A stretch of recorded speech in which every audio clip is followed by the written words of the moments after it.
আজকে হচ্ছে আমি একদম অথেন্টিক মেজবানি মাংস রান্না করব। চিটগের মানুষ না হয়ে কিভাবে মেজবানি রান্না করা যায় সেটা আমার থেকে শিখতে হবে। ভিডিওই সুন্দর করে রেখেছি, শুধু এখন রান্না করব। আর মেজবানি রান্নার মধ্যে সবচেয়ে গোপন টিপসটা আজকে আমি আপনাদের সাথে শেয়ার করব। অথেন্টিক যে রেসিপিটা, ওটার মধ্যে সবচেয়ে বড় গোপন টিপস হচ্ছে যে আপনারা সব ধরনের মাংস নেবেন। ফার্স্টে কলিজা থাকবে, এখানে গুর্দা থাকবে, এছাড়াও সিনার পিস থাকবে এবং কি রানের পিসগুলো থাকবে, মানে সবগুলা মিক্সড হলে কিন্তু মেজবানির মাংসের অথেন্টিক ফিলটা আপনারা পাবেন। আর এখানে আমি সব ধরনের মাংস নিছি। এখন ধুয়ে টুয়ে নেওয়ার পরে আমি একদম বড় একটা পাতিলে সব ঢেলে দিচ্ছি। দেখেন, ইয়েস, এটাতে হয়ে যাবে। আর বাকিগুলো আমি এগুলো সেম, এগুলো আমি অন্য একটা পাতিলে রান্না করব, কারণ এত সবগুলো একসাথে মানে জায়গা হবে না। আচ্ছা, যাই হোক, ফার্স্ট আমি মাংস দিয়ে দিলাম।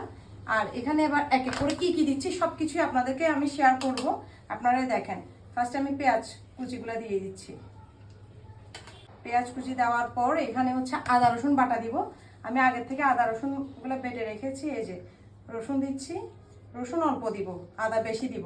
এটা একটা টিপস, কারণ মাংস এখন হচ্ছে সেদ্ধ করার জন্যই আদা রসুনটা আমরা ইউজ করি। রসুনটা দিব আর আদার জন্য হচ্ছে মাংসটা সিদ্ধ হয়, তো এই জন্য আদাটা একটু বেশি দিব যেহেতু গরু মাংস। আদা রসুন দেওয়া শেষ। আর এখানে আমি কাজু বাদাম পেস্ট দিব, বাদাম বাটা। এই যে একদম মানে যা যা আমি দিচ্ছি সবকিছুই আপনাদের সামনে আমি শেয়ার করছি। আর এখানে আমি মরিচ বেটে রেখেছি, কাঁচা মরিচ বাটাটা দিব যাতে একটা ভালো স্মেল পাওয়া যায়।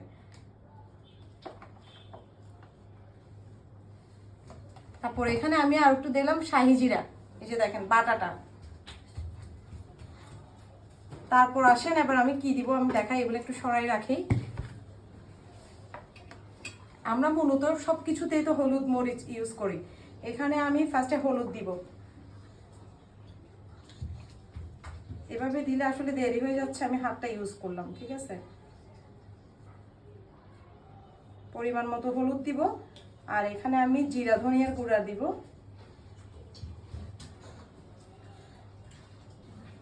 তারপরে দিব মরিচ। এখানে দুই ধরনের মরিচ আছে, একটা হচ্ছে মিষ্টি মরিচ আর একটা কাশ্মীরি মরিচ। এই যে এখন দিব কাশ্মীরি মরিচ, যেটা হচ্ছে যে আপনার মাংসটা একদম সুন্দর একটা কালার, টকটকা লাল কালার আসবে। আমরা পরিমাণ মতো লবণ দিব, পরিমাণ অনুযায়ী আমরা লবণ দিয়ে দিব। লবণ পরেও চেক করে দেওয়া যাবে, তবে পরিমাণ আছে ওটা অনুযায়ী আপনারাও দিয়ে দিবেন। এরপরে যে জিনিসটা একদম মানে গোপন টিপসের মধ্যে, ফার্স্ট গোপন টিপস তো বলে দিলাম, সব ধরনের মাংস মেজবানির মধ্যে থাকতে হবে, তাহলে ওই ফিলটা পাবেন। আর পরেরটা হচ্ছে যে এটা হচ্ছে মেজবানি মাংসের মশলা, যেটার মধ্যে মানে 22 পদের মশলা আছে এখানে।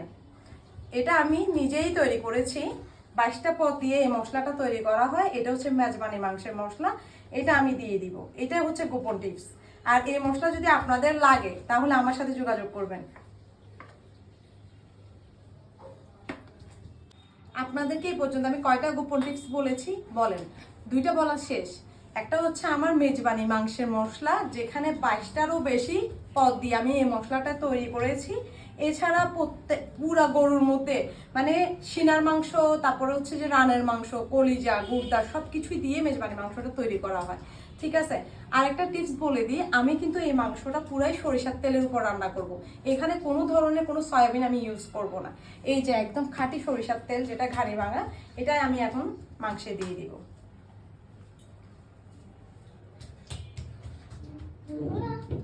এখন এটাকে সুন্দর করে হাত দিয়ে একদম প্রত্যেকটা মাংসের গায়ে লাগবে যে ওরকম মেখে ফেলবো। এত সুন্দর করে মাখবেন যাতে প্রত্যেকটা মাংসের গায়ে মশলাটা লেগে যায়।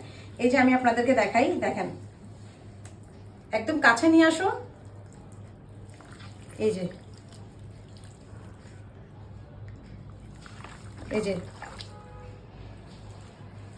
দেখেছেন, মানে প্রত্যেকটা মাংসের গায়ে যেন পাখানো হয়ে যায়, এরকম করে আপনারা হাত দিয়ে মেখে ফেলবেন। আর এরপরে শুধু চুলায় বসাই দিবেন। এই কষার কোনো ধরনের আমি পানি ইউজ করব না, মাংসের থেকেই পানি বের হয়ে যাবে। এরপর এভাবে আমার মতো করে রান্না করে আমাকে কমেন্ট করে জানাবেন কেমন হয়েছে। এই যে দেখেন, এই যে পুরা মনে হচ্ছে এখনই জুসি হয়ে গিয়েছে।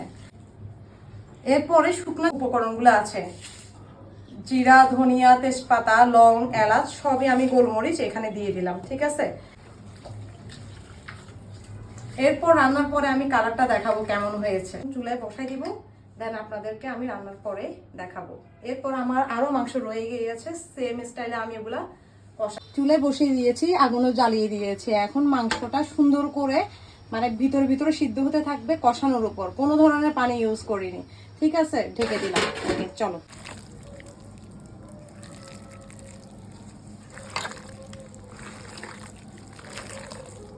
অলরেডি মাংসের পানি উঠে গেছে, আরো কষাবো, কষায় কষায় আজকে মাংসটা রান্না করবো।